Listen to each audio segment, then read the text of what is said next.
taas gid saya grabe sa una ang bugas naton 150 lang ang tunga sa sako. Subong 14 na gid ya 1440 na ang tunga sa sako ay abaw. Nag times 2, nag times 3. Imbes nga times 1 lang taning 20. Nagdugang ang pagpuraot sang pagpangabuhi, ilabi na sa asod-asod nga pagsaka sang presyo sang bugas. Ini ang pahayag ni Kimberly Bonsai, isa ka bumalakal kag nagabulubaligya sa Kalan-an. Iya gipayag ang nga kun sa matinagdan lang nga tuig, 900 pesos tubtob 1,000 lang ang tunga ka sako sang bugas. Apang sa karon, kasakit na gid suno sa iya sa bulsa ang 1,400 pesos. Kapigado nga daan subong puraot pa.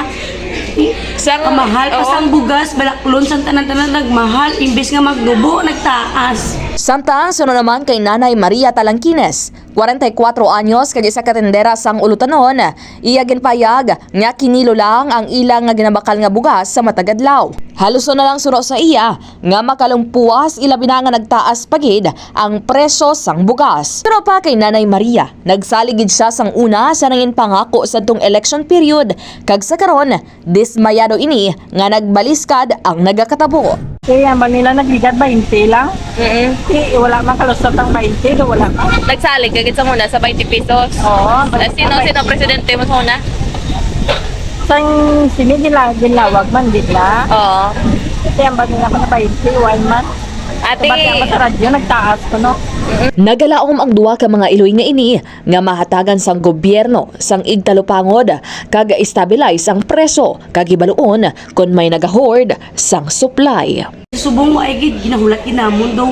But may tsansa pa bala ang pamangkot may tsansa gid yang maabot ng 20 kilo na. Kag ini si Kabandarang Kim Kaluyu, nagabandera sang matudtod nga serbisyo publiko kag kalingawan sa Iloilo. Radyo Bandera. Ang ining balita ang ginadulong sa inyo sang D3 Bio, ang ginaendorso sa mga eksperto nga kampyon nga suplemento. Himo sa gin-extract nga virgin coconut oil nga may antiviral kag antibacterial properties nga sarang makatapna sa mga cancer cells kag mga bukol-bukol sa lawas. Ang D3 Bio, mabakal sa mga butika sa Iloilo.